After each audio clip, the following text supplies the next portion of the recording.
Hello everyone. Can I start now? Wait, wait. ちょっと待ってよ、これ。But the first speaker does not come now.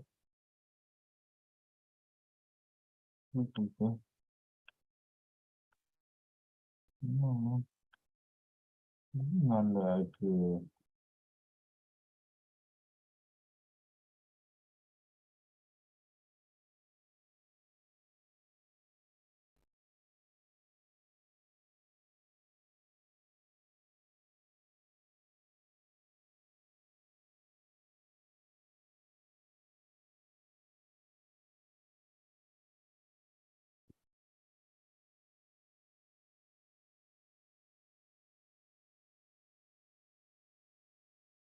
Okay, now we start this workshop, Shenzhen-Nagoya workshop on quantum science. So now, hello everyone, can you hear me? Yes.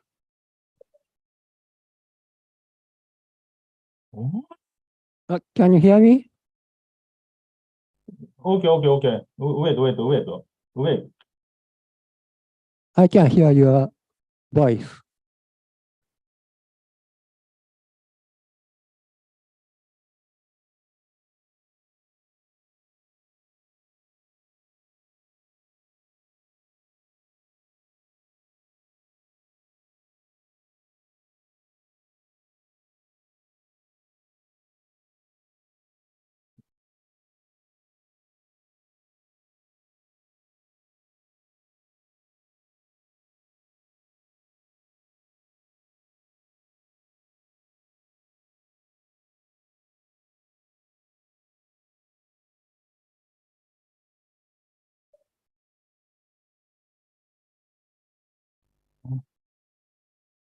So now I would like to start a workshop, Shenzhen-Nagoya workshop on quantum science.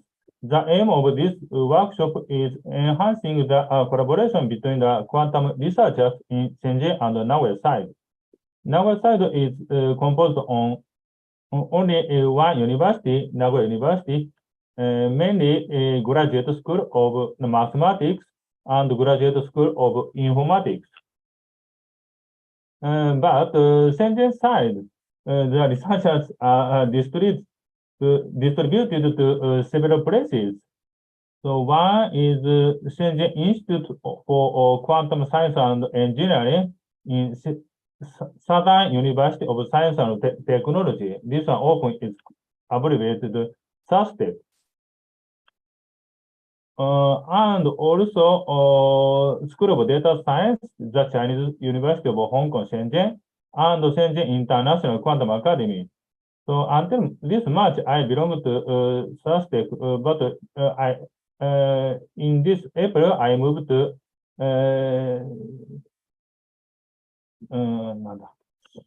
Chinese University of Hong Kong, Shenzhen, and International Quantum Academy in Shenzhen side. So due to this reason, we organize this workshop in this way, and this only Nagoya side concerned related to the one university. So we decided this hybrid style. So I hope participants of this workshop collaborate, enhance the collaboration very actively.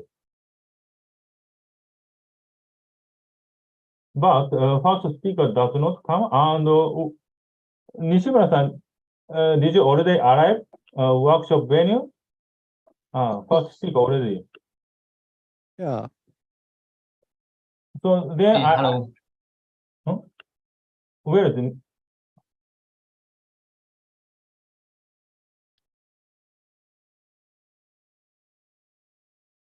So I close this opening session. So could you start first session? So Benyo already here. So please start. Yes, sir.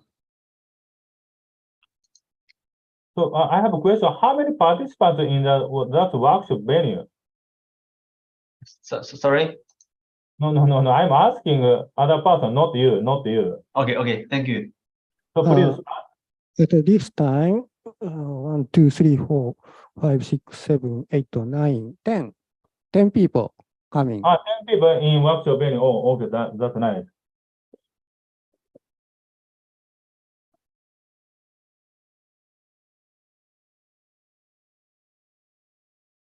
Okay.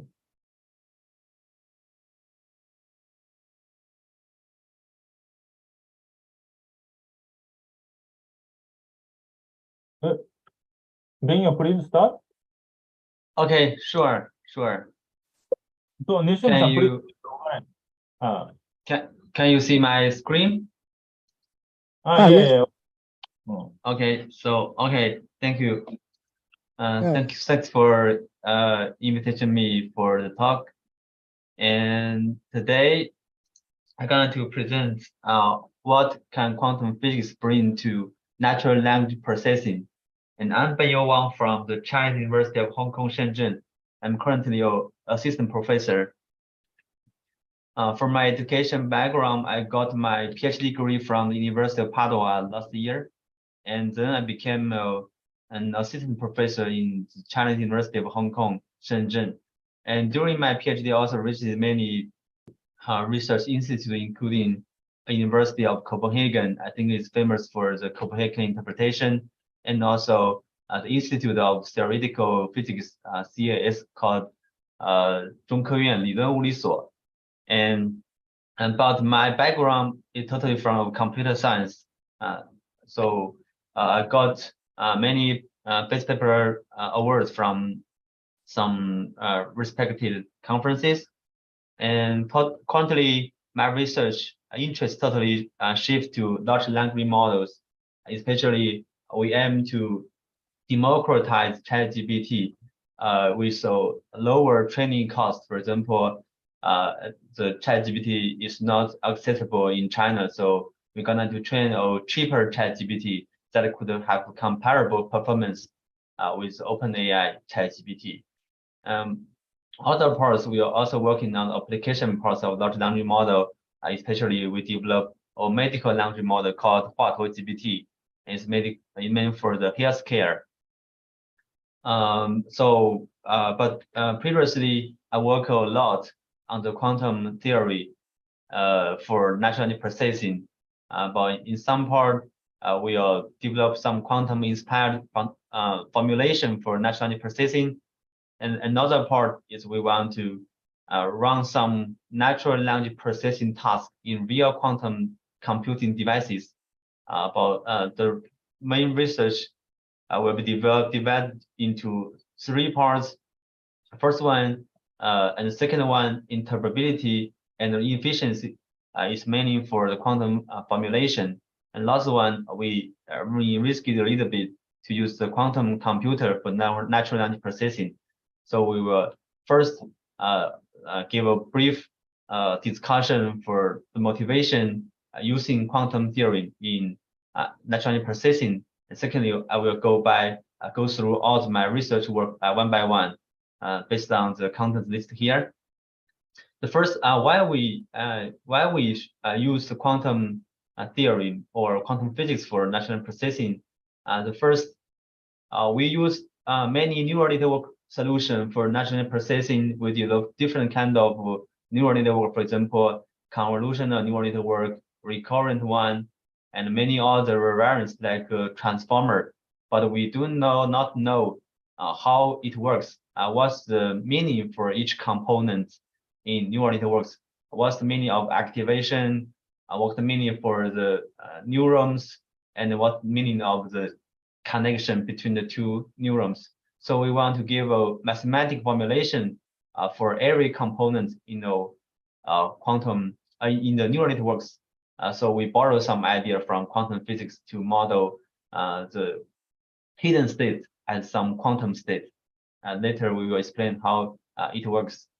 Second one, both the quantum theorem and the natural processing has the course of dimensionality. For example, if we have n qubits, then we could have span of space with 2 to a power of n. That's the just exponential dimension for us. And also in natural language processing, we use larger and larger neural networks. Let's say the GPT-3, we have more than 175 billion parameters, and for GPT-4, we have much more parameters. So we also face a very big dimension in natural language processing.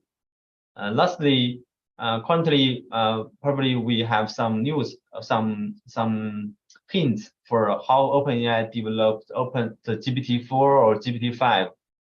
They probably will increase the size of large language model, but I think finally they will have a bottleneck to make it bigger, because the cost, the marginal cost to make the model bigger will be increasing exponentially. For example, if we want to increase a model from 10B to 100B, somehow it's manageable. But if we want to make our model from 100 billion to 1,000 billion, that will be a little bit difficult. Once we want to make the model from 100 billion to 1,000 billion, that will be much more difficult. So I think in the future, finally, we will have a bottleneck to make our model bigger. So maybe quantum computing can help a little bit, but I'm not sure it works or not. I think you guys are quite familiar with quantum physics, and at least some terminology from quantum physics, like the quantum probability and the tensor networks, which approximate a bit larger tensor with a tensor product of many smaller tensors. And we have quantum computers, which make use of quantum circuits for calculations. So there's some basic principle, for example, superposition. I think you guys should be much familiar to me, and also entanglement, to entangle two qubits to span the bigger space for states.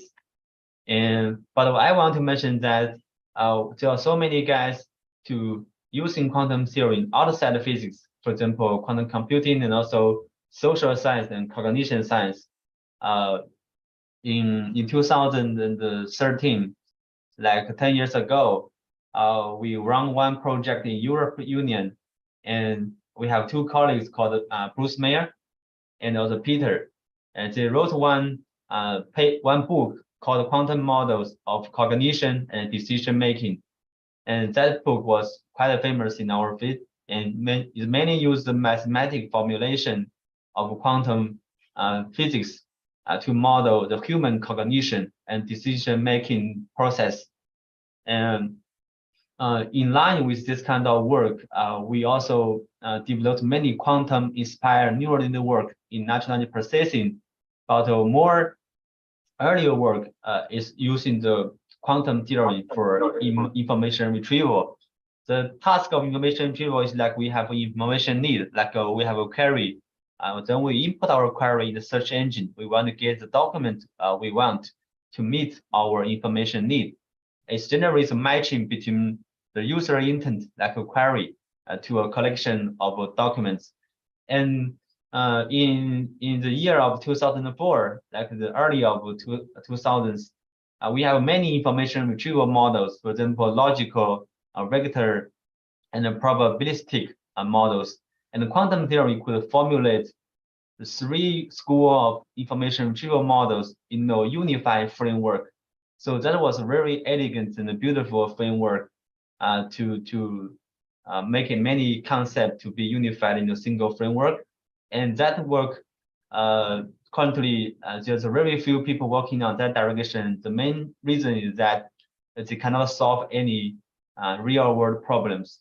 It's like the theory is beautiful, it's elegant, but for real world application like the recommendation systems, this theorem cannot improve the effectiveness, cannot get more benefit from the advertisements. So there's very few people working on this direction, but this inspired many work we have. This figure shows one work from the the Cambridge quantum, Oxford and Cambridge quantum computing team, and they run a real to run NLP task in a real world quantum computer devices. For example, once we have a sentence, when we first do the syntax parsing, we get a structure for such a sentence, and then we encode the structure and also the words into the quantum circuit. Then we could do some measurement on this circuit. Then we could do like a classification task and even the generation task for the language. And this proposal was validated in a very toy experimental setting, like the language vocabularies only have like 100, less than 200 words, and they make up many sentences and then do some binary classification tasks. Okay, that's how we review the quantum part and slightly how we apply it to information retrieval and the natural processing. And nowadays we also have many problems, many troubles in natural language processing. For example, we need interpretation for the neural network solutions, and the technical level, the large language model is hard to deployment because the size is too big, and also we want to make a larger and larger language model. Can we borrow something from physics? So there's some troubles we have in natural processing. So we're gonna do the top part is what we have for quantum physics, and the bottom part is like what the troubles we have in natural language processing, and then we want to bridge the gap between quantum physics and natural language processing. The first part is what we did to use the quantum theorem to formulate the neural network components. And we have one paper in Weber conference and one paper from NICO, and later we will explain the detail. We use the quantum probability to drive the neural network. Second part is like nowadays we use one specific network backbone called a transformer for large language model. I think you guys might probably know convolution neural network, and some of you may be familiar to the transformer network. It's like what the GPT-3 or the ChatGPT is actually many layer of transformer architecture, and that architecture has a very special component called position embedding, because it treats the model as a bag of words, which means if we do not use position embedding, all the words in transformer, we do not care their orders. They'll just be a bag, and we put all the words together in a bag, and we never care the order between the words. And how to how to give the position information for the transformer architecture. They put one more additional component called position embedding, and they design a very they design very special position embedding, use the sine and the cosine function inside the position embedding, but nobody know how it works and how to understand its theoretical foundation. So we borrow some idea from complex numbers to better explain how the position embedding transformer works. For the third part, we use tensor network to compress the pre-trained language model, like the BERT. And actually, we stack all the parameters together, and then we use tensor network to compress our parameter. It's like it's more or less a matrix decomposition, but we decompose a higher order of the matrix that we call tensor network. And we published one paper to Aclear, and another paper actually we submit to SMR, but it got rejected, and then we got accepted in EMRP 2022. The last one is what we did in the early of this year, but this paper has not been accepted to any conference or journal, and later I will share it. So the overview of our previous research is we want to map some concepts from quantum physics and to solve some problem from natural language processing. First work is we want to model the words as particles for the better interpretability. And the basic idea is shown here. We want to give a particle wave duality for text. Or maybe we could share some basic example for that. This is the background. Once we want to encode in the word is a very fundamental unit in natural language processing. We have words, and the words could convey some meanings and can help for communication, also can help for thinking.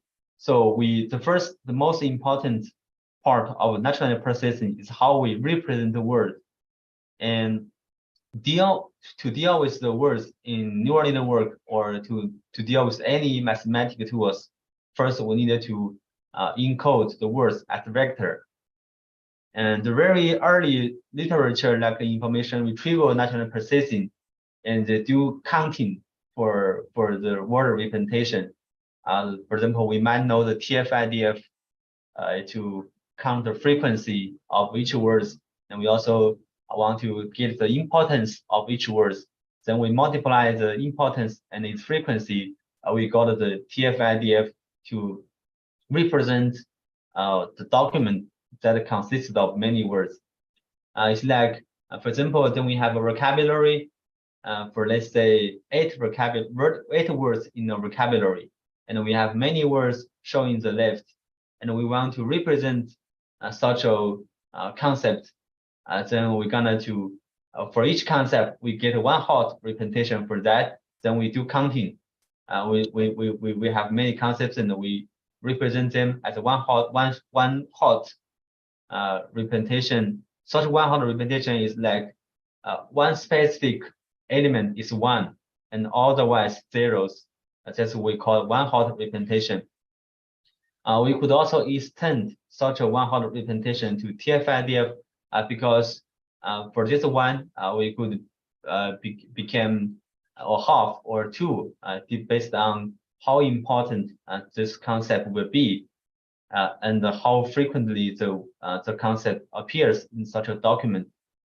So for the 1 hot or for the original representation, all the information is self-contained in such a vector. We do not refer to any common sense to know the concept of words. Later, we have another representation for words that we call distributed representation. Each concept we gonna to distribute it embedded in every element in such vectors. So this vector will no longer be 1 hot vector, but each element will, for example, the first one is 0.55, so we have a special meaning to contribute for the overall meaning for small red core concept, and also for the other words. To using this kind of distributed representation, we lose some interpretation. For example, in the left side, we know exactly what's the meaning of 1 and 0, but in the right side, we never know the meaning of the numbers. What's the meaning of 0.773 and also 0.309? Can we give some physical meaning, concrete physical meaning for each number in our distributed representation? That's how we want to solve in natural processing the interpretation issue. Okay, so this is like we want to use the superposition principle for the natural processing, and each words we're gonna to represent to a few qubits or just like a complex value vector space, and then we could compare the meaning of 2 vectors by taking the inner product between the 2 complex value vectors. Here is a more concrete example. It's like we have 2 dimensions. For example, we just use a 2-dimension plane for word representation, and we have a cat or two states which being alive and dead, and there one cat, and then we will build superposition state between the dead dimension and the alive dimension, the dead dimension, and we do projection and we get the probability. They probably get a 0.4 for being alive and 0.6 to being dead.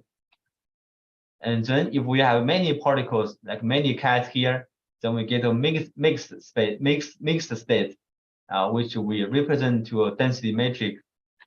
Once we want to know a mix of cats, we're gonna to do projection, and then we know what's the probability to be dead or alive, or we can select any dimension we want to for measurement.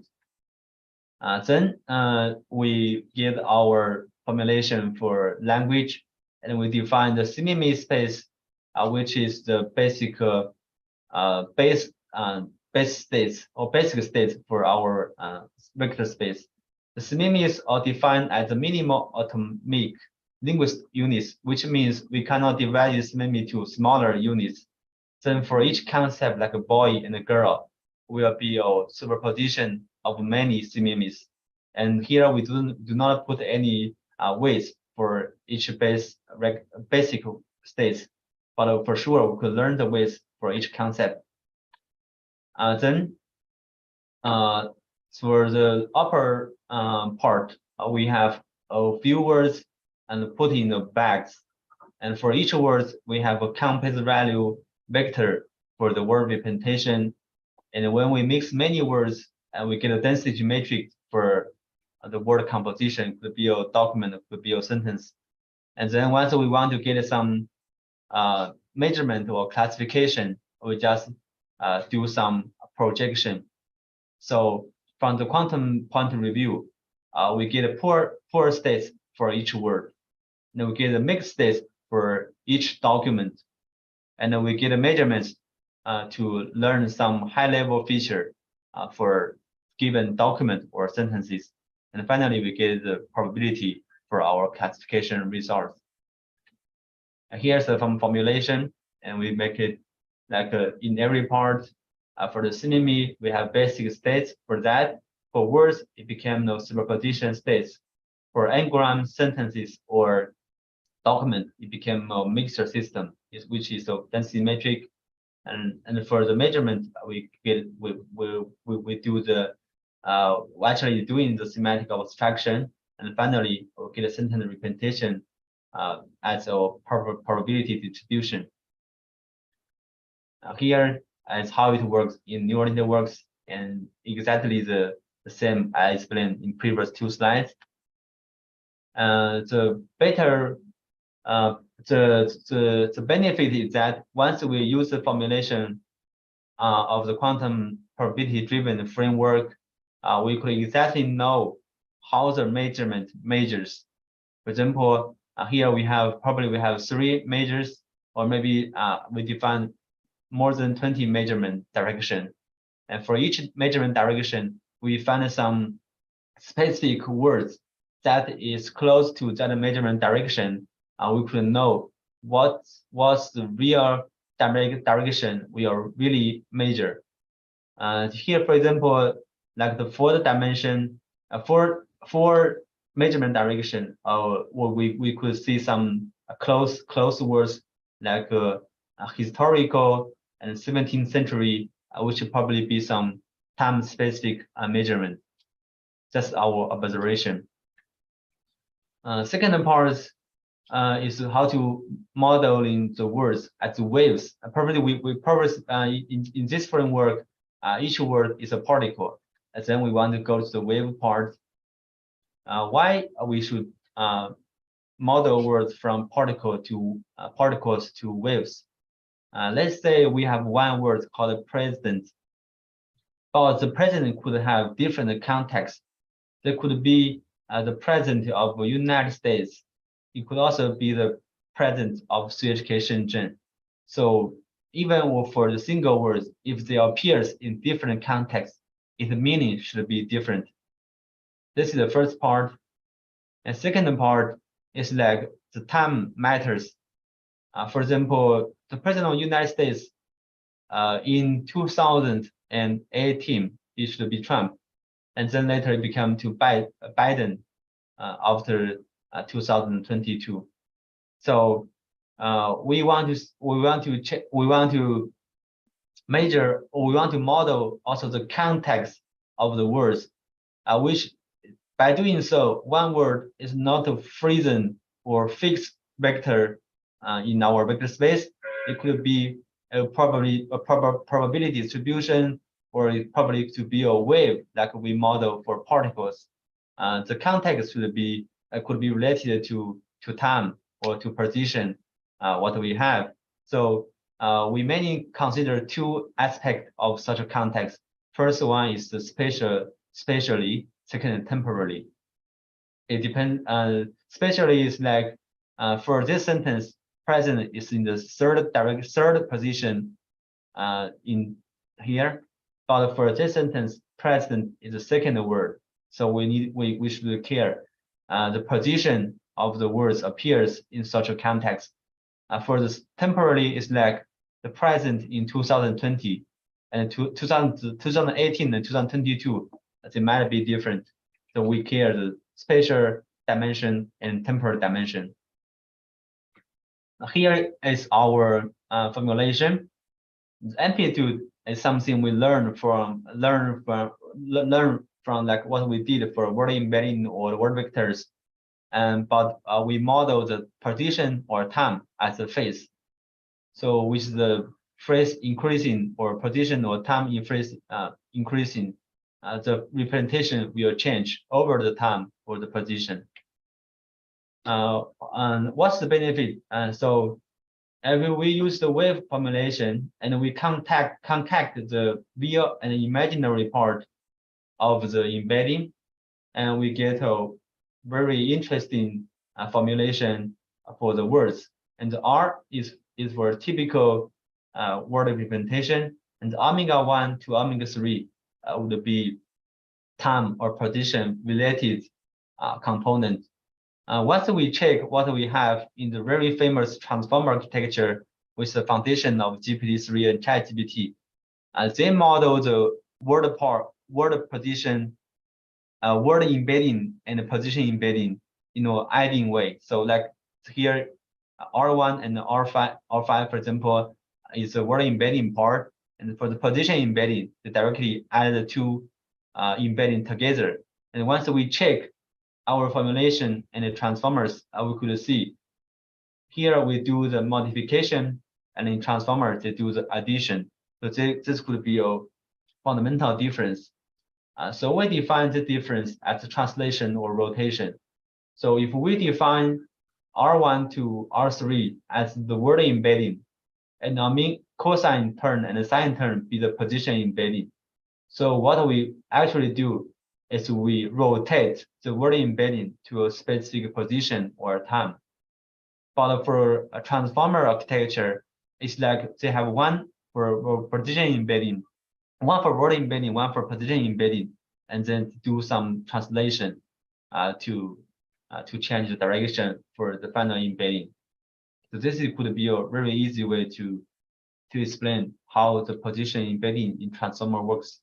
But we have a very detailed theoretical proof in our paper, but we don't want to explain the detail about it. Okay, so this is the figure showing how it works, and we have the word embedding R1, R2, and R3, and for each dimension or for each specific base state, and then we learn a wave, and each wave they have different period, or we can say just related to the frequency or the omega. And then how can we get the position embedding or word embedding in a specific position or time? Here's one example. We have one sentence: natural language processing. the nature will be represented in these 3 waves, and language in the other 3 waves, and last one for processing. But nature is in the first position, language second, and processing third. So we get the first position here, and we get 3 points, and they would be the 3 values will correspond to a vector, and this will be the word embedding or word representation for nature in the first position, and language to the second position, and processing in the third position. So we could import this word representation to our neural network architectures. This is how it works. We by investigating the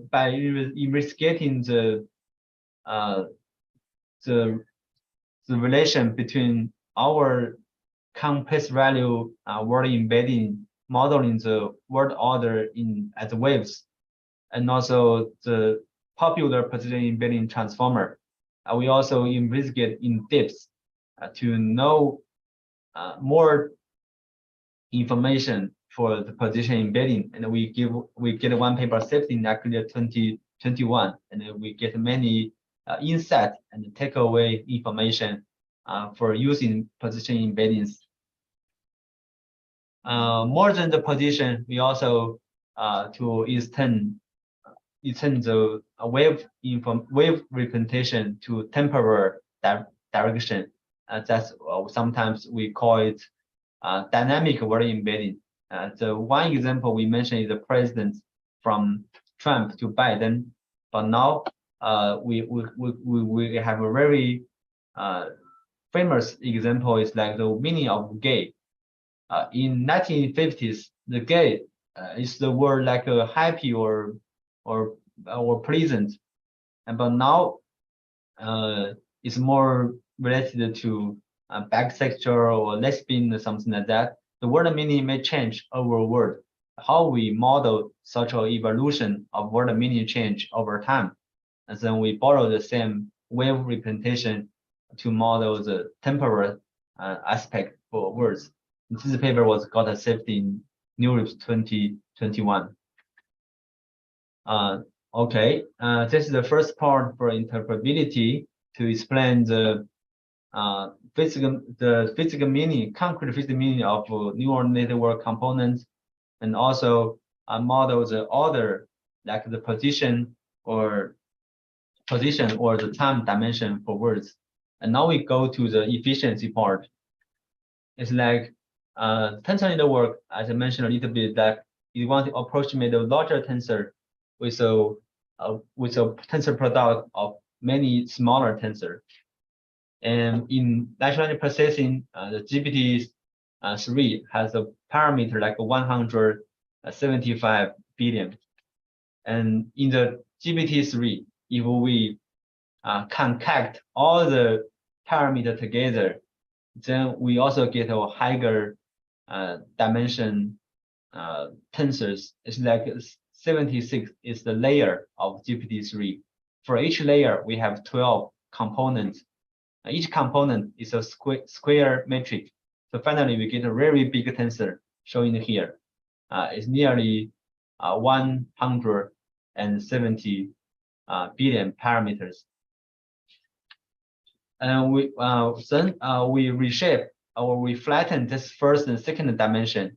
Then we're gonna have a 3-dimension tensor. As shown here is our raw weights. Then we could do metric decomposition for such a 3-dimension tensor. And also we could do tensor train decomposition or Tucker decomposition. By doing so, we could have different compression methods. And after compressing the parameters, we could do some knowledge distillation to higher improve its performance. And then we use our paradigm showing here. The picture is 3 and 4. We could see our parameter is reduced with nearly 50 times, and the flops is largely reduced. And finally, the performance slightly, I mean, largely, in this case, it's largely reduced, but in some scenario, we care more about the computing resources or computing spaces. It might be tolerance.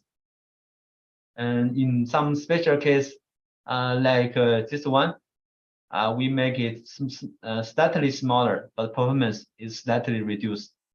Especially when we check this statement, our compressed BERT model achieved nearly 97.5% of performance by using only 1/48 parameters. Last one is what we propose a little bit. We want to use quantum computing equipped language models. First, this is a proposal from the Cambridge quantum computing team, and they want to use a quantum circuit to read so many Wikipedias. I think maybe like ChatGPT did, read a lot of documents, and then we want to ask some new question: is Kamsky or hierarchist? And probably when we measure the system, we get its probability like 93% to be yes. Then we could we could run real natural language processing tasks in the quantum computers, and this was implemented with some toy experimental setting. But if we want to use the quantum computing for classical data, we're gonna to encode the classical data like image and text to qubits, and then we do another measurement to decoding the qubits to classical bits. Then we're gonna to get some classical results we have. To do the quantum to do the first part, encoding part, then we have many ways. Typically, we in principle using n qubits, we could encode 2 to a power of n dimension info, and the problem became to transform n lengthy regulatory words. Okay, like it's like a sentence. We have n words, and we want to encode in n length language or sentence to m dimension complex value vector, and for the zeta vector, its norm should become 1. And this is the basic formulation. And what are we going to do? We do the quantum encoding, and we have many words like a sentence or document when input to a model, and the model will output a complex value vector and it normalized to 1.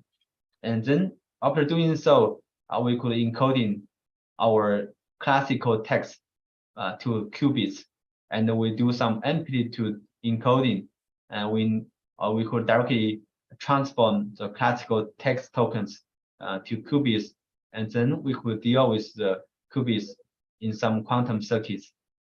That's our proposal in this work. In the future, probably we want to encode in the whole language model in the qubits. Let's say we have a quantum computer, and we have a language model for all the human, and that language model was trained from or directly counting from a very large amount of copper. And then if we want to sample a new sentence, then it's like a similar sample in what we did for the qubits.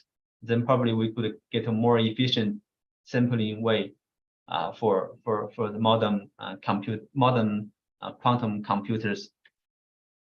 Thanks. That's all I can share for our previous work. Unfortunately, I'm no longer working in this field for more than 1 year. So I just show all the work that we have done in previous years.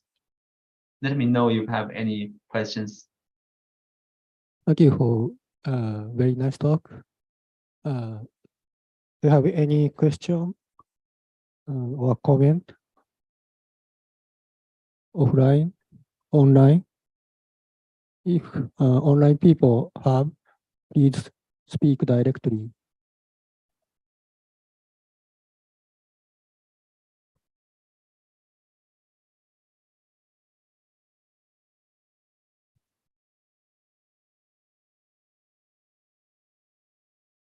If not, let's thanks speaker again.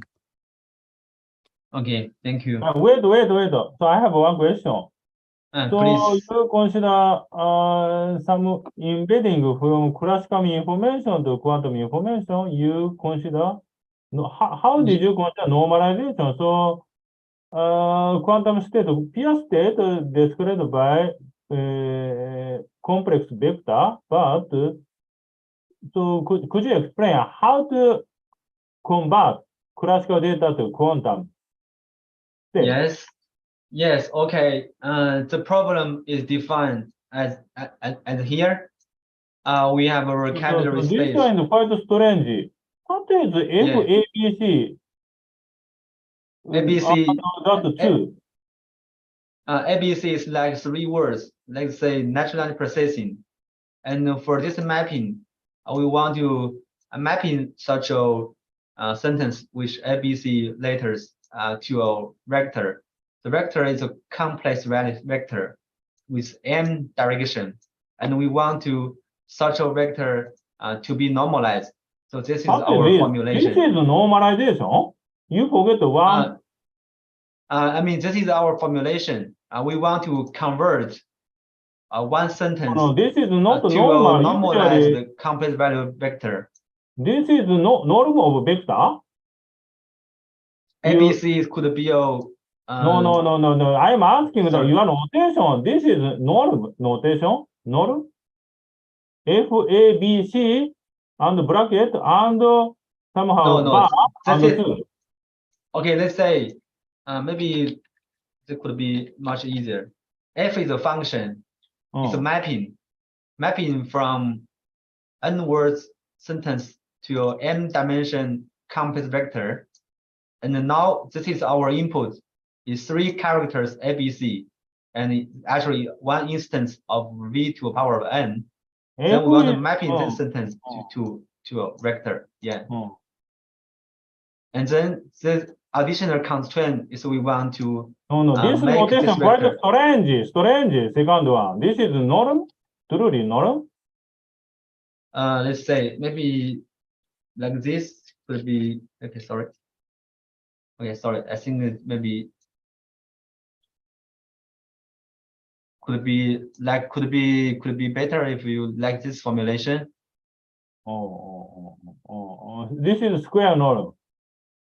Yeah, it's square norm. Yeah, ABC. Yeah. This is our formulation, and our neural network, whatever neural network input should be sentence, output is normalized complex value vector. Here, feature encoding.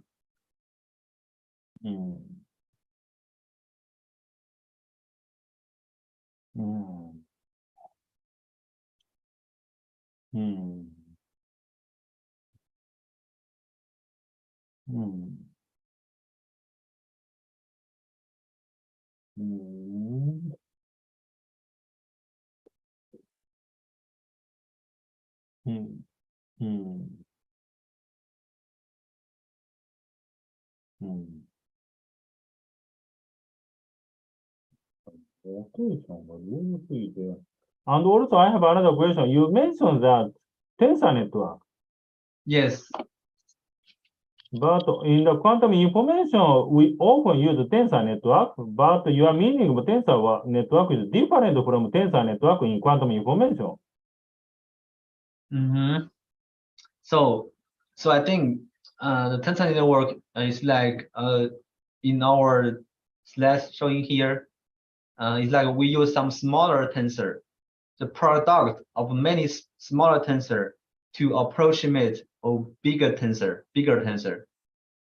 It's like the typical way is like a metric product state, or some mathematical guy called tensor train, and also the tree tensor network, and some mathematical guy called hierarchical talker, something like that. I think you might not know this kind of notation. This is tensor notation, and each dimension could be a one order, and then we could do some contraction between many tensors. So I'm not sure. Maybe Kato-san, he's very familiar to tensor network. How do you think? But he does not here now in Nagoya side. Dr. Kato, Kotaro Kato, but he does not stay here now. Well, I think it's pretty common, the use of tensor network in machine learning too, when the data is large sum matrix and represent it as some small connected tensors. The problem is how to factorize the big matrix in machine learning theory to certain particular form of tensor networks, and I guess it's just kind of heuristic approach now. So maybe, for example, matrix first just use matrix product states because it's pretty easy to analyze.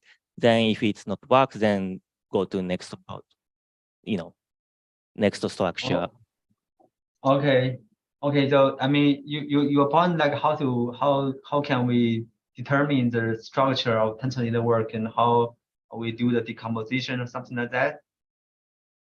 Oh, okay. So you use those Tucker decompositions or try these decompositions and just basically using SVDs to minimize the bond typing. Yes, we have different version of decomposition. The first one, we have 3D, three-dimension tensors. That would be the original weights of GPT-3 or BERT, whatever language model. And then in this case, in the version 2, we directly do the SVD. For each matrix, we get 3 matrix. This is a typical SVD. In this part, we share we make all the first group of tensor share the same matrix, which and also the last one then become the third version. We make it define a tensor train decomposition. Actually, this is quite a short train. But the form is like tensor train decomposition. And last one, we think this part we could formulate to a matrix bank. It's like matrix bank, and then we get a weighted vector for such a bank. Then we could further compress the center part. Then we can make our parameters much less. That is how it works. So we have a raw weight matrix, and this could compress our parameter a little bit using SVD. And by sharing the first group of tensor and the last group of tensor, we get much fewer parameters. For last one, the parameter even is not a linear increasing with more layers. Let's say if we want to stack in more layers, for example, 100 layers, what are we gonna do? We just make this matrix. We make this matrix become wider and nothing else. And for U and C and V, the parameter stays the same. So even the parameter is not linearly increasing with more layers. So this is quite parameter efficient. Actually, if we want to do some extreme parameter compression, like 100 times compression, we could try the tensor Tucker decomposition. But I think the powerful part of tensor network is it would be much more efficient if we use a longer chain of tensor network. But the point that if we for example, this decomposition longer, like many small tensors and many contraction, the computing efficiency will become much worse. So we just use very simple, very smaller, very short chain for tensor network. That is for the efficiency, computing efficiency consideration. We have two dimensions for efficiency. First one is parameter efficiency. We want to use less parameter. The second dimension, second aspect is we want to make the model running faster. But just two aspects doesn't be aligned all the times. Sometimes even you use smaller parameter, but you couldn't make the model running faster. So it's like we needed to trade off the both. Yeah, that's the philosophy, how we compress the language model parameters. Okay, thank you for the explanation. In many body physics, we don't use Tucker decomposition as much, so it'd be interesting to see this kind of application. Yes, yes. So we use longer tensor train. Could we make our parameter more efficient, but we make our computing much slower. So that's the point. Thank you. Now time is over. So thank you again for nice talk. Hayashi-san, Yes? 11, No break, no break. Please proceed. then soon start. Yes? Then please prepare.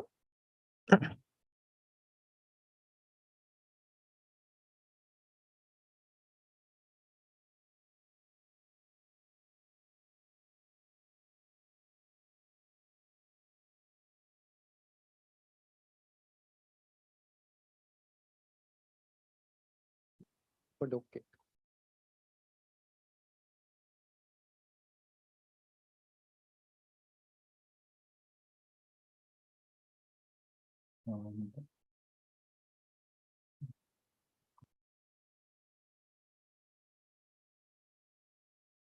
Hayashi-san, can you see the screen?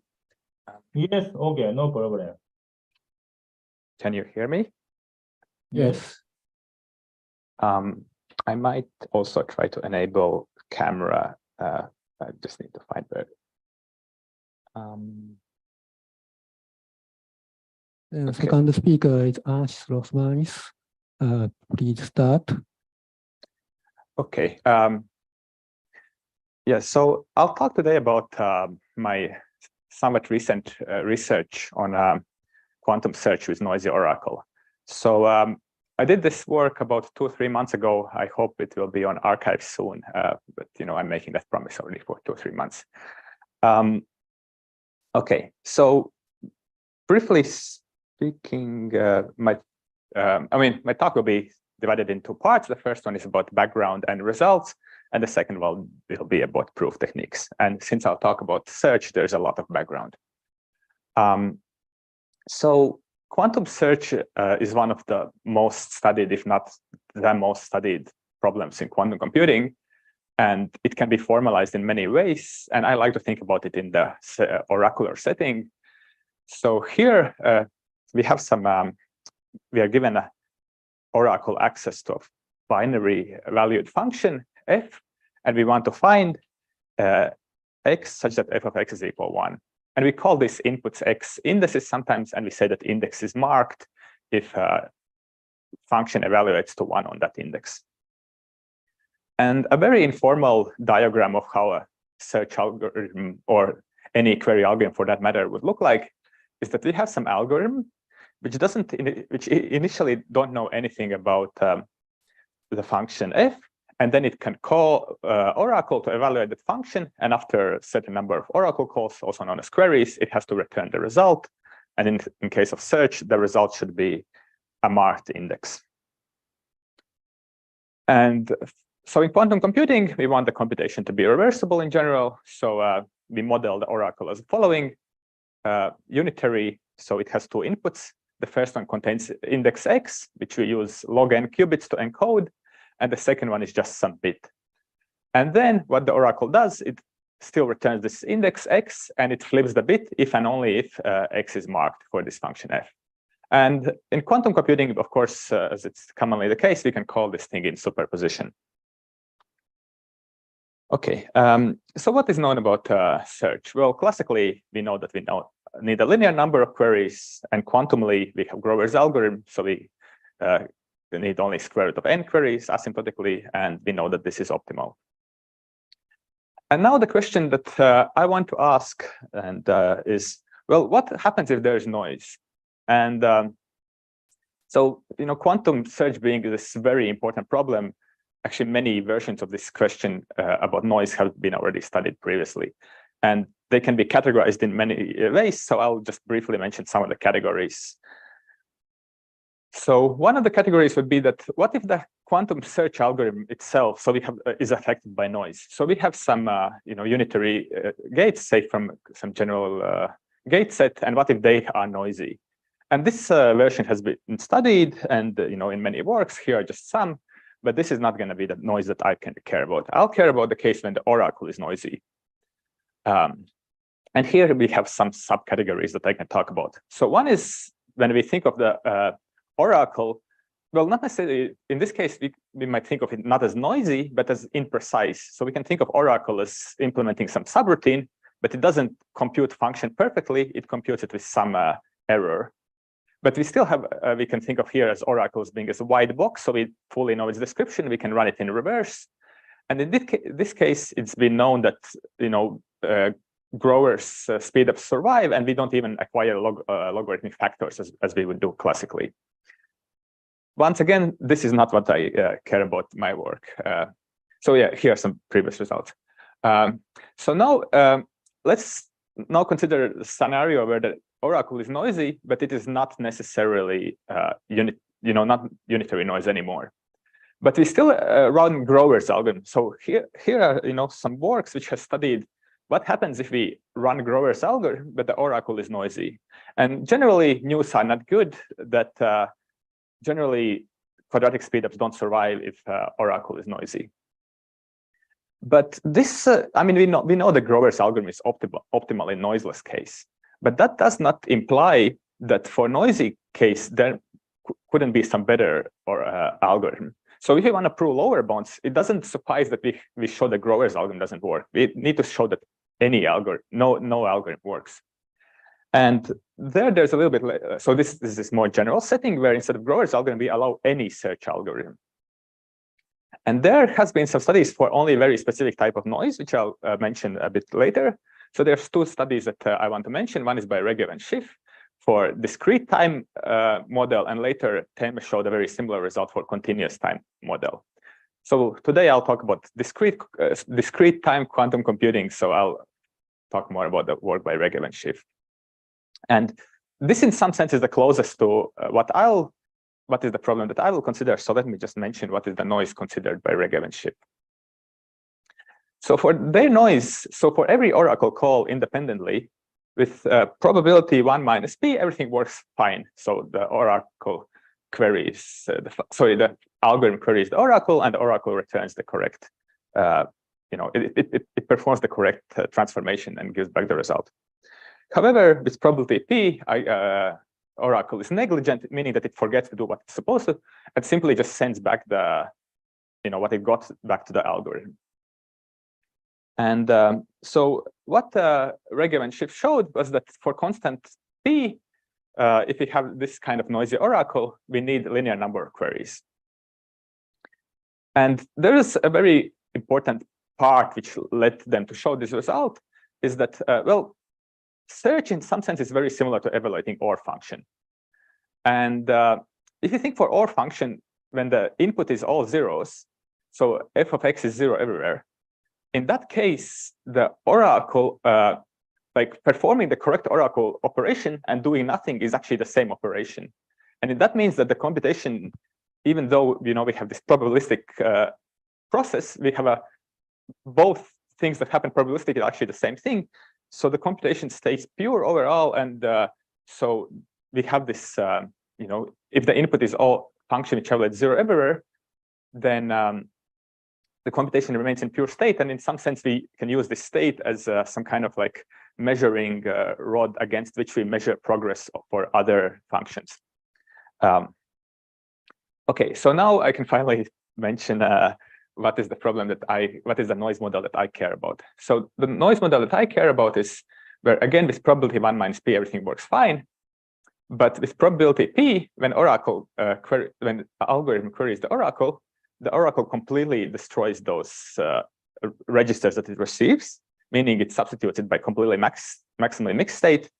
In other words, it depolarizes those registers and then just sends back this maximally mixed state to quantum search algorithm. And I mean, this seems to be a much more powerful noise than just doing nothing. Instead of, so that this previously studied noise model was where the oracle sometimes don't do anything. Well, here where we have where the oracle completely destroys what it receives with some probability p.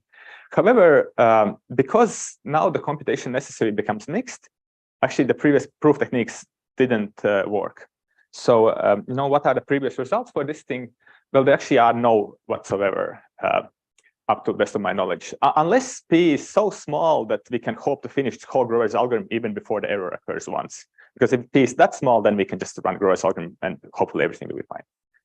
And even more, if in expectation, if every second oracle call would fail, it was still not known that square root of n queries did not suffice. And as I mentioned, the problem is that things become mixed. So what I managed to show is for every p that the lower bound is n times p number of queries, and this is essentially tight. There's some log factors if p is close to a constant. Okay, so now I'll talk a little bit about proof techniques.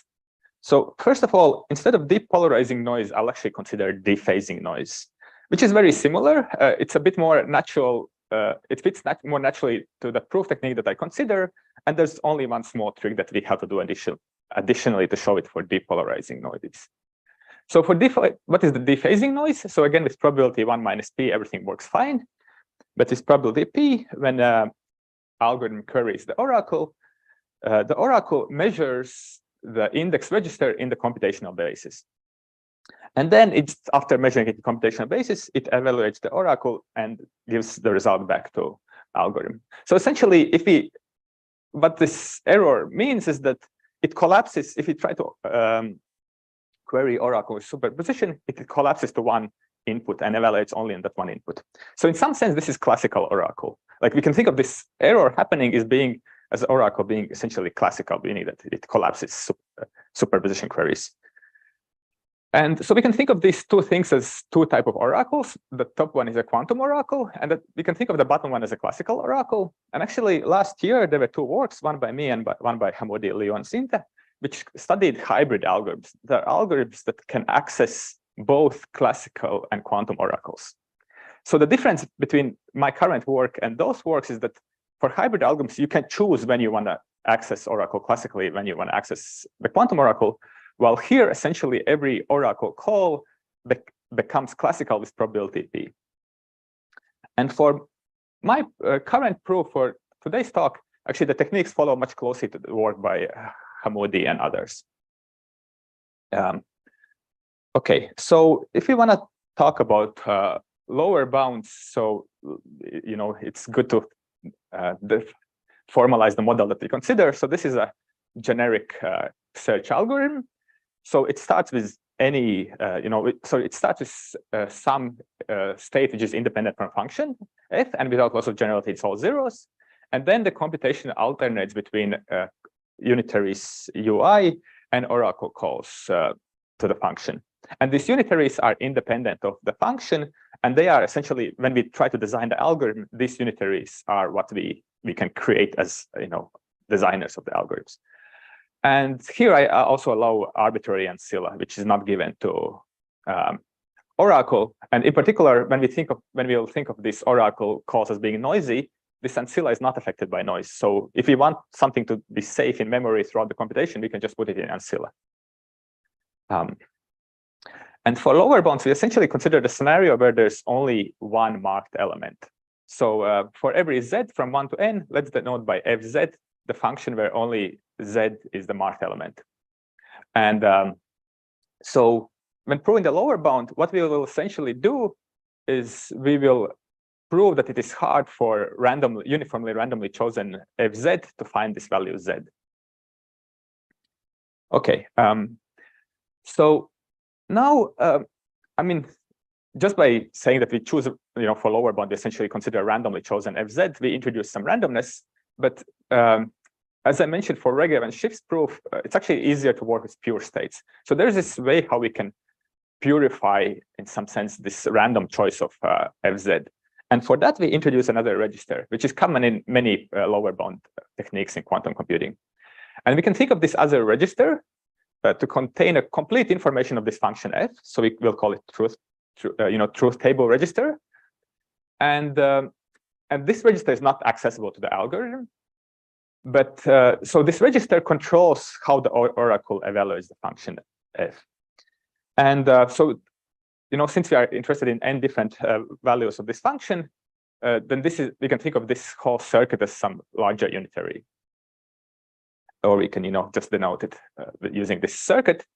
And the thing that is, interesting is that instead of initializing this truth table register in just as one specific function, we can initialize it as a uniform superposition over all functions.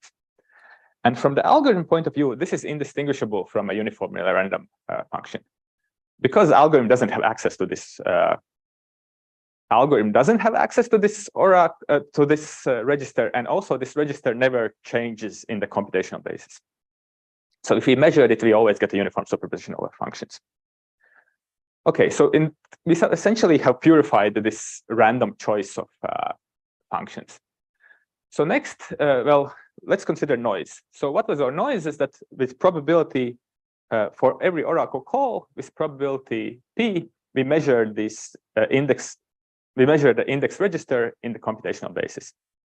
So this circuit corresponds to some completely positive trace preserving map, and we all know that, well, it's commonly known result that we can purify completely positive trace preserving maps as linear isometries on some larger space. And in particular, I consider the linear isometry, which is useful for my proof. So first, I'll introduce another register, which I call record register. So first, we'll have a bit which indicates whether the error happens or not. So if it's 0, the error won't happen. And if it's 1, then we'll do the dephasing. And so what measuring in computational basis is equivalent to copying this computational basis to some fresh ancilla. So if this top bit is 1, what we can do is we can copy the index register, bit by bit to some ancillary memory. And this, from algorithm point of view, these two operations are indistinguishable. But what is useful for us is that now we, this thing on the right side is a linear isometry. So it maps pure states to pure states, which is very useful for us. And now with this, very extended oracle in mind, how our final circuit looks like is something like this. So, so now we have introduced these two registers, and the truth table register is initialized in uniform superposition. And from algorithm's point of view, this is indistinguishable from just working on a randomly chosen, randomly chosen fz with noisy oracle. So how do we know if the algorithm succeed? Well, we have to measure and see what is the, on what function it's working, and it's successful if we get that z is equal to x, meaning that because x is the only, so for fz, z is the only marked element, so algorithm is successful only if it measures x such that x is equal to z. And now using this picture, we'll define a way to measure the progress of the algorithm. So to do that, we look at the state of the algorithm at various stages, and it's always a pure state. So phi I is the state after unitary UI. And using these states, we'll define a specific progress measure. So how do we define it? So first, if you look at this top register, the record register, its states are this, some superposition. Well, its content is this list of pairs. So every pair, for every pair, the first element is bit, which indicates whether the error happened or not. If it's 0, the second element is also 0. But if the first element is 1, then the second element is some index on which dephasing happened. And so for the record R, we'll denote this set R to be all of these indices. And we say that these indices are in a record. For example, here 2, 6, and 8 are in record R. And we can define this for more generally. Okay, so now using this definition, then we define 3 spaces. So the spaces are defined as subspaces of record register and truth table register. And so space C is spanned by all states R and FZ, such that Z is in the record R. And this, in some sense, corresponds to classical query finding the solution. Then space A is spanned by all states in this form, where we have a record and then the uniform superposition over all Z which are not in the record. This corresponds to essentially having no progress. And then space B is just the rest, which corresponds to a quantum algorithm having found a solution. And then using these 3 spaces, what we can do is we can think what happens if we measure the state, phi t, which we got after t queries. Essentially, what would be the if we measure according to the spaces A, B, and C, what would be the probability that we get B, C, or B? I mean, there's factor 3, but that's just for technical purposes and doesn't be this intuition. And then using this progress measure, let me just quickly jump over this go through this last slide. We show that initially this progress measure is 0. The final success probability cannot be much larger than the progress measure at the end. So if we want to have a success probability close to 1, we need to get this progress measure up to 1. And then we say that we can show that every time step, this progress measure cannot be increased essentially by more than constant over n times p. And combining all these 3, we can show that to have a large success probability, we need asymptotically n times p queries. And yeah, so there's a couple of ideas that the main ideas that need to go beyond what was in the proof technique by Hamoudi and others. And yeah, I'm not going to go into too much details, but essentially it's the idea that we need to divide this set B in 2 spaces. Yeah, so yeah, thank you. Thank you for that talk. Do you have any question?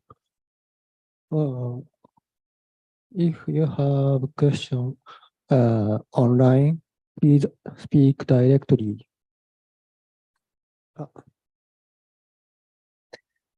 Thank you for the talk. I'm just wondering, so in the end, it's not about the depolarizing channel, it's about the dephasing channel. And then do you have any clue how that would, if there's an approach for the depolarizing channel? Or so the approach that I originally took, and maybe it's still the simplest one, is that when I have this purification of the noise circuit, sorry. So what we can do here, so we have this top bit which indicates whether the error happened or not. We can actually give a copy of this bit also to algorithm. And it so happens that the proof still goes through. So meaning the algorithm can actually know whether dephasing happened or not. And because algorithm know when the dephasing happened, whenever dephasing happened, algorithm can choose to depolarize everything. Which means that if for some reason, for example, it might, in my talk, I didn't prove that depolarizing is hard, but suppose depolarizing was easy, search with depolarizing noise was easier than search with dephasing. Then we can, we can reduce the search with dephasing noise, where we have this extra information that the algorithm gets whenever error happened. And then, yeah, so because we can have this extra bit which tells us about the error, we essentially can simulate depolarizing noise if we had dephasing noise. if we know when we know that the oracle dephased, we can just purposely depolarize it, and yeah, therefore that's essentially therefore the lower bound carries over. Other might be just to like slightly another way, which I think would also work, is depolarizing. You can think of depolarizing as two measurements on two successive measurements followed on mutually unbiased basis. So first you dephase by measuring in computational basis, and then you can measure again in Fourier basis. And I think so, instead of copying it, well, first you copy it like this, and then you define a progress measure using this thing, and then you also copy it in Fourier basis, but you don't care about that content. So I think that would be another way to show that. So I think there are a couple of ways how it can be shown. Yeah. Thanks a lot. Another question? So thank you for the very nice talk. So I have a question about your noise here. You're assuming that with probability P, you are measuring all the registers in the first part. Can you consider, or can you prove similar results with some kind of weaker concept of noises? For example, you are only measuring one of the qubits in the first part.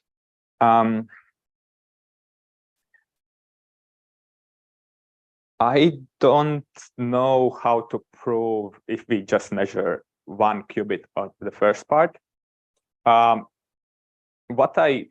As of yesterday, I think I can show what happens if we measure just this last part.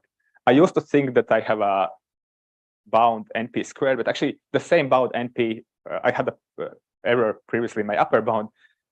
Just measuring this last qubit in a computational basis,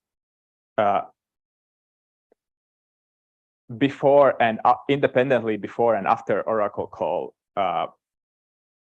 this probability P gives us a lower bound NP as well. Okay. Just measuring before, just measuring after is like the noise I considered here commutes is oracle call, but if we have considered only on one bit, it actually doesn't commute anymore. Like noise here, so noise on the top, this last qubit does not commute with oracle call. So I have to consider happening both before and after, because if it happens only before or if it happens only after, then Grover's algorithm essentially can be salvaged. Okay, so the conclusion is essentially the same. If P is constant, then you need a linear number of queries. You said NP yeah, squared? yeah. That result I already had a bit before, but I saw that for subconstant P we can do better. But now even for subconstant P, we still get n times P, even if the noise happens on just this last one. So that I think strong. On this recent paper on NISQ complexity, I think it makes it that it improves on that result, meaning that we have just one qubit and noise only on that qubit, and we get the same lower bound. Okay. Okay, thank you. Now time is over. So thank you for now again.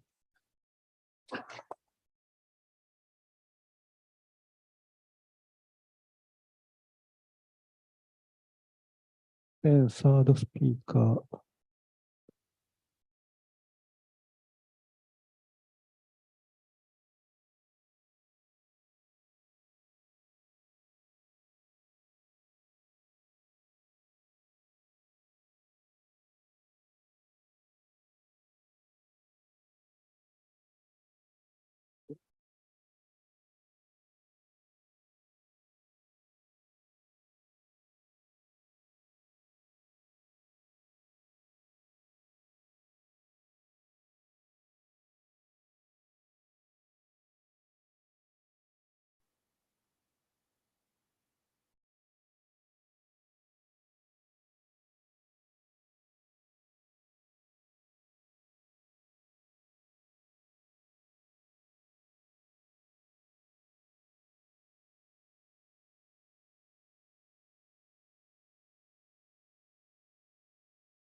Mute. Oh, it's a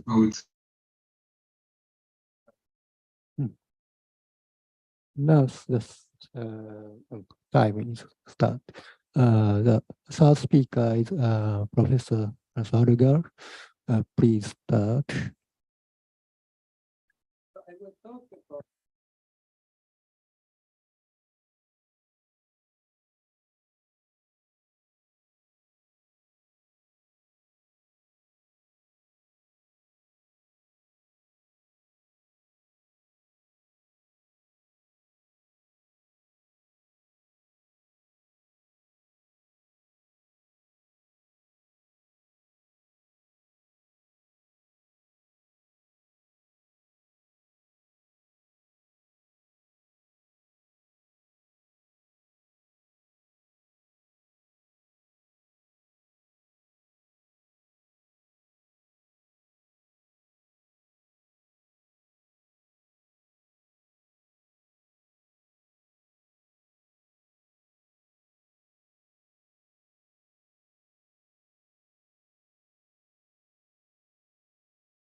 Sorry, I cannot hear.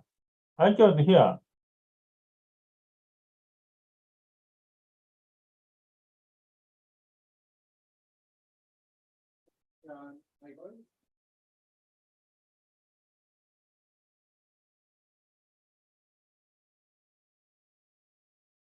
That somebody online can hear my voice? Can you hear Francois's voice? No, I can only hear Nishimura-san's voice. Really?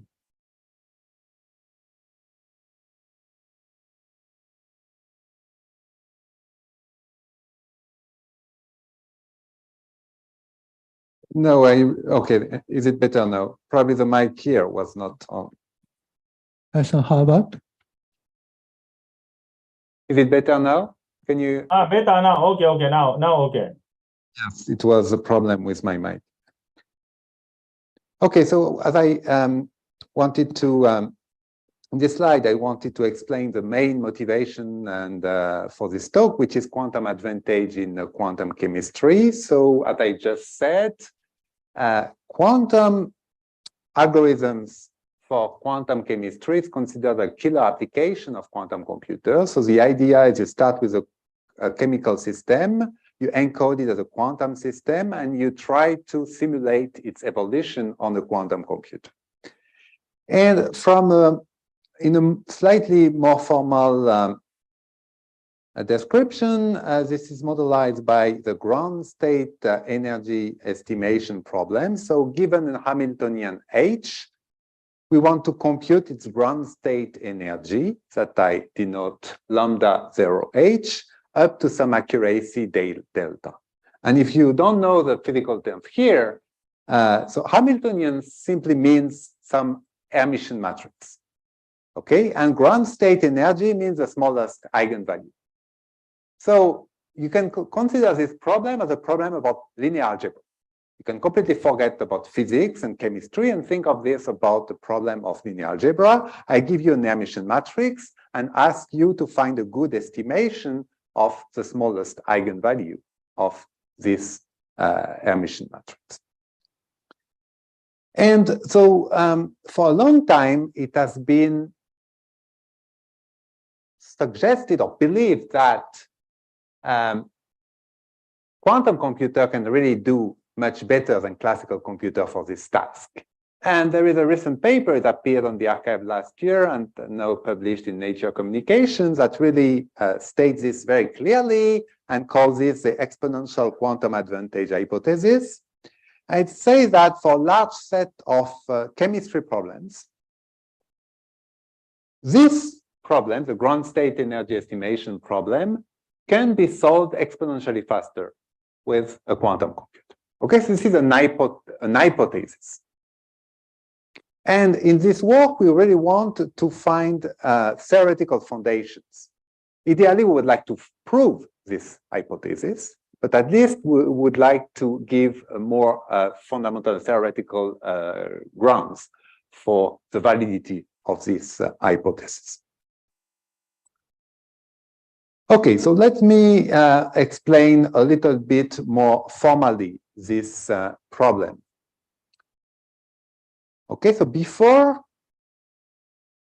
coming back to chemistry, I will discuss the local Hamiltonian problem, which is really the central problem in all the theory of complexity, the quantum version of complexity theory. Okay, so local Hamiltonian assumes that you have as an input an Hamiltonian, a nice Hamiltonian. Nice in the sense that the Hamiltonian is a sum of terms. And each term is local in the sense that it acts on at most k qubits. So k will be a small number, so 2, 3, 4, 5, 6, something like that. And for normalization purpose, we assume the norm of h is upper bounded by 1. You can consider that this is 1. And you also have, besides h, you have two parameters a and b, okay? Such that the gap between b and a is lower bounded by delta. So delta is one parameter of the problem. So we have two parameters, k and delta. K is a locality that appears here, and delta is a lower bound on the gap. Okay, so you have this nice Hamiltonian, this nice Hermitian matrix, and we have a promise, which is that the smallest eigenvalues is either smaller than A or larger than B. Okay, smaller than A and larger than B. And there is a gap between A and B of at least a delta. And the goal is to decide which of the two K's hold. Okay? Okay, and I say that this problem is central in complexity theory because you can associate a version of the local Hamiltonian problem to almost all the main classes in complexity theory. So I will start with the QMA. QMA is considered as the quantum version of the class NP, okay, a class of very difficult problem, even with a quantum computer. And we can show that this local Hamiltonian problem is in the class QMA, and is actually one of the hardest problems in the class QMA, even for very small k. Even if you take k equal 2, the problem is very hard for quantum computing, the class QMA, the quantum version of NP, if you have a gap 1 over polynomial. And it's even true if you consider special cases of Hamiltonian, such as Hamiltonian on the 2D lattices, or Hamiltonian occurring in physics, for example, corresponding to interacting boson or Fermis. So even for fairly simple Hamiltonian, you can show that solving the problem is extremely hard. Okay, so you have another class, MA, which is a classical version of QMA. And it's actually known that there is a problem which is a ME complete. It's a stochastic frustration-free Hamiltonian. So special class of Hamiltonian, you get a problem in MA. So now NP, the very famous class NP related to the P versus NP problem, we know that a complete problem for this class is a diagonal local Hamiltonian. So if your Hamiltonian is diagonal Hamiltonian, you get the problem becomes a problem in the class NP. And finally, one local. One local is very trivial because each term in the sum acts on only one qubit. In this case, you can show that it is in P. So you can solve the problem very easily in polynomial time, even without a quantum computer. Okay, so the conclusion is that depending on the Hamiltonian you're considering, you get a problem with a very different complexity. It's going to be very hard, intermediately hard, or very simple, depending on the parameters you choose.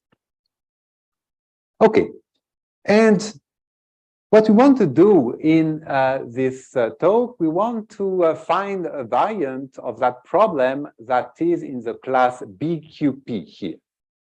Okay, and complete for the class BQP. BQP is a class of problems that can be solved efficiently on a quantum computer. Okay, and how is it related to what I mentioned last in the first slide? So I said in the first slide that quantum computers are very useful to solve problems in quantum chemistry. And if you look how this is done in practice, there are typically two steps. In the first step, what you do is you use a classical heuristic. So people doing quantum chemistry first use a heuristic algorithm, for example, Hartree-Fock method, to obtain a description of a state, which is hoped to have a good fidelity, which is very close with the ground state of the system. Okay? And the second step is to apply a quantum algorithm called quantum phase estimation on the state we just obtained by the classical method in order to estimate the smallest eigenvalue of the Hamiltonian. Okay? And we know that you can do quantum phase estimation very efficiently in polynomial time on the quantum computer. Okay, and we can show that if the state you obtain really has good fidelity with the ground state, what you will obtain is a good estimation of that. Okay, so assuming that we obtain a good estimation of the ground state, then we can, with a quantum computer in polynomial time, very efficiently compute our estimation. Okay, so it seems that the quantum advantage here comes from the second step. Okay, because for the first step, you're using a classical thing. It's something you can already do in the classical computer. The quantum computer is used at the second step. Okay, so the claim or the hypothesis is that quantum computer can perform the second task exponentially faster than the best classical algorithms. Okay, and how to formalize that? The key insight of this work is to introduce that problem called the guided local Hamiltonian. It's the same as before, except that we have as an additional input here a description of a quantum state corresponding to what you will get in the previous slide as the output of the classical heuristic method. Okay, so you get additionally a quantum state here, and you have a promise, very important promise, that says that this state U is close enough to the ground state of the system. So more precisely, if you consider the projection into the space spanned by the ground states, and you apply this projection on U, then you obtain this quantity is at least, well, it's non-trivial. Okay, so at least this chi, and the chi is one of the parameters of the problem. We have a new parameter in this. Three parameters, k, delta, and chi. Okay, and when I say semi-classical, this simply means that it's a quantum state which has an efficient classical description. Okay, because you know, a quantum state has exponential size, the vector of exponential size. And I want to have a short input, otherwise I cannot represent the problem. So here I'm assuming that we are considering a class of quantum states that can be expressed very efficiently by a classical string. Okay? And so the main result of a previous work by myself and Sevak Garibian, so last year, actually I presented this at this workshop the last year edition of this workshop. So we showed that this problem, which corresponds to what people in chemistry are solving using a quantum computer, this problem is actually BQP complete. Okay, so BQP complete means that it is at least as hard as integer factoring. So it's very unlikely that a classical computer can solve the problem efficiently. Okay, so we show that it is BQP complete with the precision parameter 1 over poly when H has locality at least 6. The fidelity parameter is, say, roughly 1 over 2. And we also, in the same paper last year, showed that if delta is constant, then the problem is in BB. So we get a very nice trade-off related to the parameter delta. So if delta is very large, if you want to find a very rough approximation of the ground state, then this can be done easily, even classically. But if you want a very good precision, so delta of order 1 over polynomial, then it's very hard. You really need the full power of a quantum computer, and it's very unlikely that you can do it classically. Okay? But here you see a few weakness in that result. The first is that we only show the hardness for k at least 6. Okay, it doesn't look optimal. And we always only show this hardness for the fidelity parameter of order 1 over 2. Okay, so we can ask whether you can do better. And if I didn't show how we proved that result, but that result is used using fairly artificial Hamilton. So you can ask, is the problem still difficult if you consider physically meaningful Hamilton?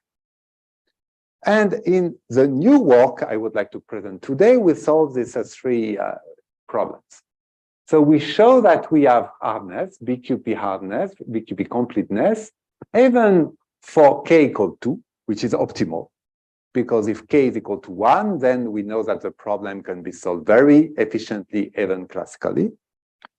We also have hardness with fidelity parameter very close to 1. And we also have hardness when H is physically motivated class of Hamilton. So concretely, these are 4 classes of Hamilton. Okay? Which appears a lot in physics. So for example, the X, Y Hamiltonians are all Hamiltonian of these 4. Okay, it's a fairly structured class of Hamiltonian. Even for this Hamiltonian, which are closely related to the Hamiltonian really occurring in quantum chemistry, we can show the hardness. So as a conclusion, with these 3 improvements, we get quantum advantage. I'm sorry, I'm not sure how to remove that, but we get the quantum advantage for GLH for this problem, guided local Hamiltonian, and even for physical motivated Hamilton. Okay. Okay, so I will give a proof overview. Very simple proof overview, 2 or 3 slides, because I don't want to be too technical. So the technique, the main strategy of the technique is fairly standard. We start with a quantum circuit, and we show how to embed a quantum circuit into an instance of this guided local Hamilton. It's a standard way of proving hardness results in quantum complexity, and especially BQP hardness results. Okay, so the first step, there are 2 steps. The first step is to convert the computation of a quantum circuit into an instance, a GLH instance. This is the first step. The second step is to apply a series of perturbations in order to modify, to convert this instance into this instance. And the difference is that the first instance is really an instance considering a 5 local Hamiltonian with an arbitrary, fairly artificial structure. While at the very end of the construction, what you get is a 2 local, which is physically motivated Hamilton. Okay? So really 2 steps. And so I will start with the first step. So the first step is actually fairly standard. I would even say that all this part of the construction was already in the previous paper that I presented at last year's workshop. So you start with a circuit, quantum circuit, Qx. You consider the success probability, the probability that this output yes, and the probability that it outputs no. And from this circuit, you construct an Hamiltonian. And this construction is again standard. It's a standard construction by Kitaev. It's written in several textbooks. So it's a very well-known one. And so in the standard construction, we have 3 terms, which encode all the constraints in the computation. This one, this one, this one, this one. Now, the only difference that we have here is that we are putting a penalty parameter delta. So we don't have the sum of the 4 terms with the same weight. We put a big weight on the first 3 terms. So delta will be a very big weight and a much lower weight on the 4th term. And what you can show is that the ground state of this Hamiltonian is unique, and you can write it very easily. It is this state. Okay, so you have a sum here. And you can also show that there is, for this Hamiltonian, there is a gap which is inverse polynomial between the smallest eigenvalue and the second smallest eigenvalue. And you can also, from this quantum state, extract a state. So it's written here. So I'm sorry, I cannot see it. It's probably you have to touch the other one. I don't know how to touch the other computer to remove that. And so there is a quantum state here that is easy to create and which has overlap at least 1 over poly, at least 1 minus 1 over poly with this one. Okay, so we are in the ideal situation. And all this analysis was essentially done in the prior work. But now what we'll do, it will be a little bit different. Okay, so we'll take a very, very large delta. And we will use a better analysis, better than the analysis in the previous one. And the analysis will be based on perturbation theory. Okay, more precisely, the Schrieffer-Wolff transformation. And by doing this, we can show that we get an overlap between this state and the ground state. So the state that we constructed here and the ground state, which is 1 minus 1 over polynomial, instead of 1 over 1/2 minus 1 over polynomial in the previous analysis. So all the improvements comes not by better construction, but by a better analysis. Okay, and the ground state energy, the gap is still preserved, so 1 over poly. Okay, so all the difference between the prior version and the second version is the analysis. This is the first step. And the second step is based on perturbation theory. So we start with an Hamiltonian which is 5 local, which has been created from a quantum circuit in the fairly artificial way, and then using a sequence of perturbation, we obtain a physical Hamiltonian, which is too local. Okay, and this is done in many steps. First, you obtain a sparse one, then a sparse which is too local, and then you convert it gradually into more and more physical and simple Hamiltonian. And there are several tools to do this. It's called perturbation theory in physics. It's a very, very well-known area. But the point is that we need two properties. We need first to be able to preserve the energy spectrum of the original Hamiltonian, because we want to keep the spectral gap unchanged during the conversion. And the second thing is that we have to still preserve the semi-classical property of the original guiding state. And the point is that if we use the state-of-the-art construction, we are able to satisfy these two properties. The first one is possible because essentially when you do the construction, you can use a family of Hamiltonian which are strongly universals. It's a fairly new concept, but if you use such kind of Hamiltonian, then you keep the spectral almost unchanged.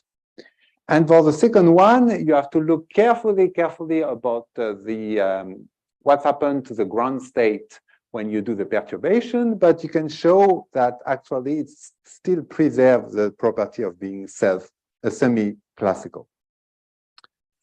Okay, so at a very high level, a very high level description of this result is as follows. So we had a prior work that showed the BQP completeness of the guided local Hamiltonian problem, but the locality and the approximation parameter were not optimal. Okay, and the second weakness was that the hardness was for a fairly artificial class of Hamilton. And what we have done in this work, this new work, we have shown the BQP completeness of estimating the ground state energy of physically motivated Hamiltonian. So it's physically motivated, and we are improving both the locality parameter from 6 to 2, and the approximation parameter from something like 1/2 to something like 1. Okay, and both these improvements are optimal. So I would like to mention two future directions. The first one is proving not only worst case hardness, as we've done here, but the average case hardness. And the second one is to try to improve the promise gap. Okay, from 1/n instead of 1/poly.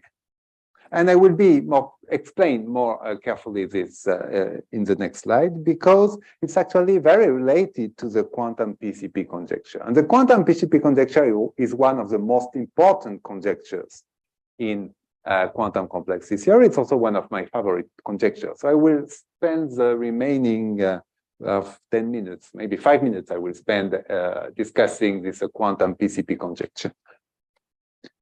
Okay, so let's come back to the problem I discussed at the very beginning, which is a local Hamiltonian problem without guiding vector. So you don't have any guiding vector anymore. We are considering the standard local Hamiltonian problem. So I give you a K local Hamiltonian on n qubit, and you want to decide whether your smallest eigenvalue is smaller than A or larger than B. Okay. And what I mentioned in the second or the third slide of the talk was that there exists AB, such that this local Hamiltonian problem with K equal 2 is very hard, QMA hard. Okay. And this AB are such that the difference, the gap between B and A is 1/polynomial. So what does it mean? This means that there exists local Hamiltonian, very local, because they have locality parameter k equal 2, for which estimating the ground energy with inverse polynomial precision is very hard. It's QMA hard. Okay? So it's even harder than NP hard. So now the quantum PCP conjecture says that we have similar hardness even for the case with the case B minus A constant. Okay? So the quantum PCP conjecture says there exists local Hamiltonian for which estimating the ground energy with constant precision is very hard. If I do it again, we know that estimating the ground energy with the inverse polynomial precision is very hard. But the conjecture says that it's even hard for estimating it with constant precision. Okay? And here we need local, because if we are okay with finding an Hamiltonian so that it is hard to estimate the ground energy with constant precision, but you don't care about the locality, then it's easy to construct such Hamilton. We really want local Hamilton. So this conjecture is open. It's probably one of the most important and fundamental conjectures in the quantum complexity theory. It's very important because there is a classical version of the conjecture which is true. Okay, and it's really central in classical complexity. But the quantum version is still wide open, and I think there is not even an agreement between researchers on whether this should be true or false. So personally, I don't believe it is true. But I know several researchers also believe that it is true. So there is no agreement. The quantum case seems to be very different from the classical case. Okay, so now let's come back to this gap here. The most important here is a gap between B and A. So in this theorem by Kitaev, the gap is 1 over poly. So to prove that it's QMA hard, you need to have a gap 1 over, as small as 1 over poly. And if you look carefully at the proof, it's, I think, 1 over something like a 1 over NQ. Okay. And an open question, the first open question, the first step towards proving this would be to prove the QMA hardness even for, say, 1 over N. And even this is open, as far as I know. Okay. And what we are doing in our prior work, what I mentioned in my open problem question, was to improve the gap between B and A from 1 over polynomial to, say, 1 over N is very related to this. Because in our construction, proof of BQP hardness, we are using essentially the same construction. So currently, we have the same gap here. And improving this is very related to improving this to this. So it looks like a very challenging problem, but very fundamental problem. Okay. And so finally, I would like to mention very briefly a recent breakthrough, probably the most important results in quantum complexity theory from last year. So the paper appeared last year on the archive, and now it's we cannot see it, so maybe I can probably better you can see it maybe here. Okay, so there exists a local Hamiltonian for which any state that estimates the ground energy with small enough constant precision is trivial. This was a conjecture first, the NLTS conjecture that is being proved. So now it's a theorem that states that there exists Hamiltonian for which any state which estimates the ground energy with small enough constant precision is non-trivial. It's very related to this. The only difference is that here we have QMA hard. Here, what the theorem proves is only non-trivial. And what non-trivial means is that creating those states requires quantum circuit of depth at least log n. Okay? So it's a very, very, very weak version of hardness. So this is the first step towards proving the quantum PCP conjecture. But there is still a very big gap, because there is a very big gap between non-triviality here and hardness in the sense of QMA hardness. Okay, so I think I will stop here. I still have a few minutes for questions. So thank you for your attention. Thank you very much for nice talk. Do you have any question or comment?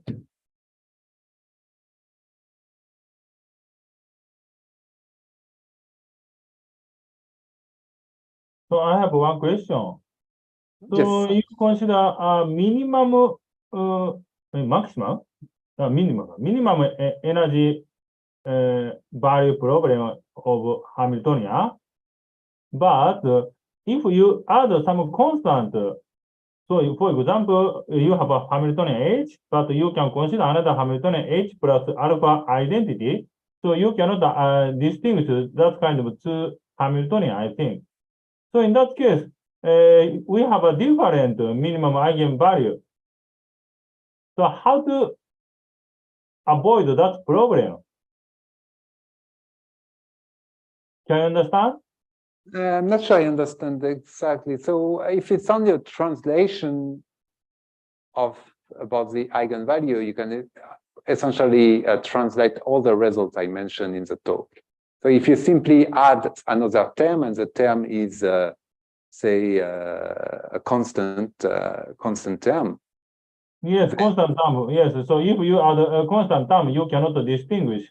So, but in that case, the minimum eigenvalue is changed. Yes. Yes. Then you can, I mean, you can prove essentially the same. You simply modify the threshold here. You put a translation, for example, 1/2 plus A and 1/2 plus B or something like that. And then I think both the upper bound and the lower bound still hold. So if you do a translation, it does not modify much the quantum system, as you mentioned. And indeed, all the results in the talk also hold with a very small modification. No. I don't think so. Of course, in that model, you can only distinguish the difference between the maximum and the minimum eigenvalue. So somehow, Yeah, of course. you pick model. So for example, your Hamiltonian is sum of the only the Pauli term, Pauli X, Pauli Y, Pauli Z, and its tensor product. In that case, you can avoid that problem. Yes. So you need formulate that problem more properly. Otherwise, you have some constant term problem.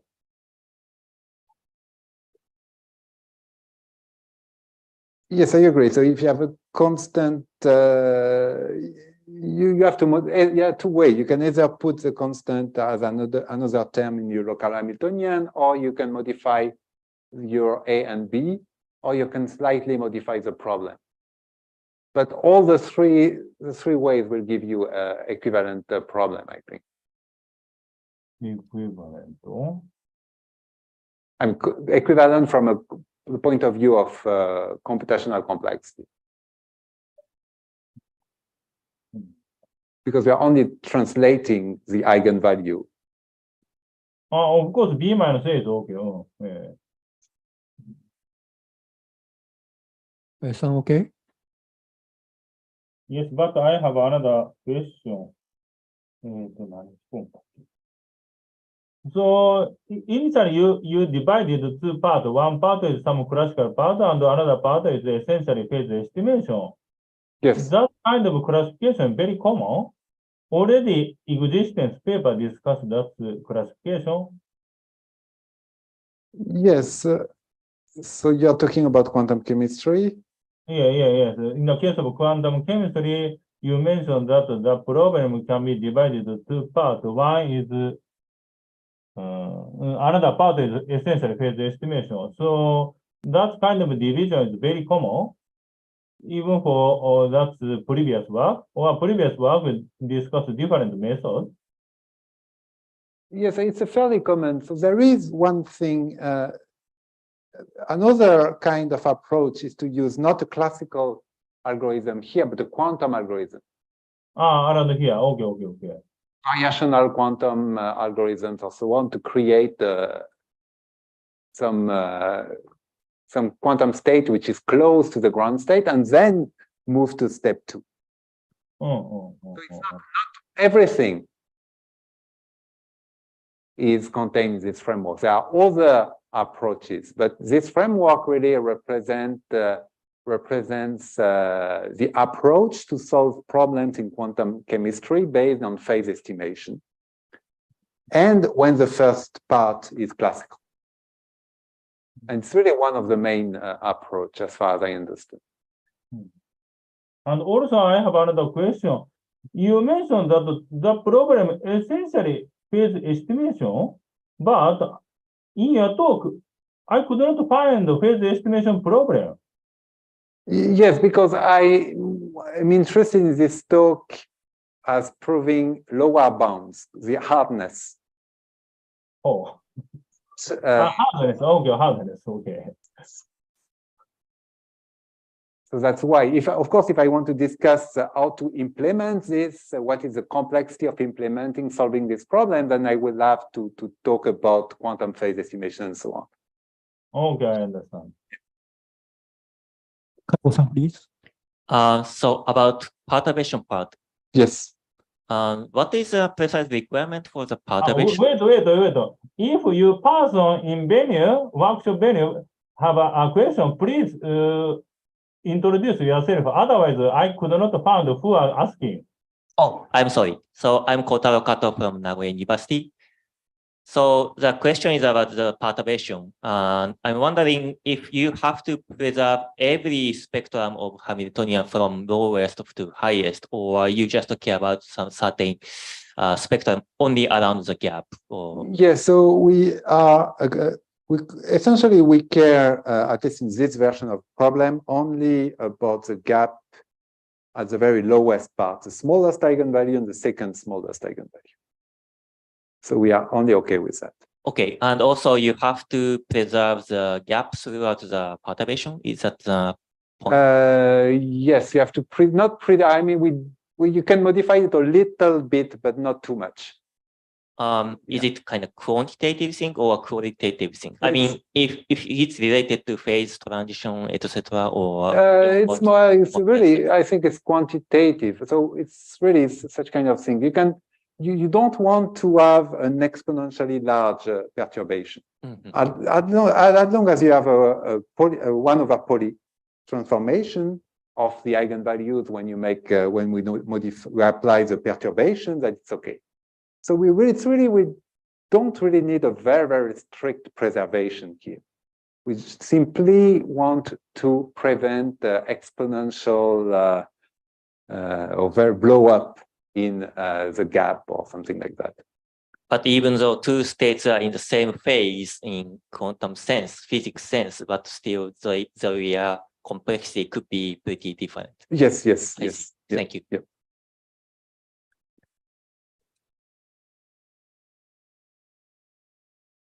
Hello, I'm Ansis Rosmanis from Nagoya University. I was wondering, so if you have these two parameters, delta and zeta for fidelity, can you say something about when are we guaranteed to have a semi-classical state? Is it somehow maybe related to this NLTS conjecture? Because it might be that for some parameters, there is no semi-classical state which is close enough. Sure. So it's a very strong promise. So it's not written explicitly, maybe in the slides. Let me see. Yes, so it's written here. So what I written here, the promise here, one way of reading it, and the way it should be written, is that there exists a U, which is semi-classical, that has a good overlap with the ground state. And it's a very strong promise, I do agree. For many Hamiltonians, there is no such state, okay? And it's really related indeed to the quantum PCP conjecture and even the NLTS conjecture. Okay, thank you. Yes.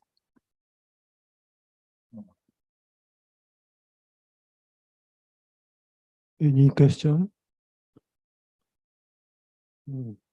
Then time is over. Thank you again for next talk. And this is the end of session. Thank you.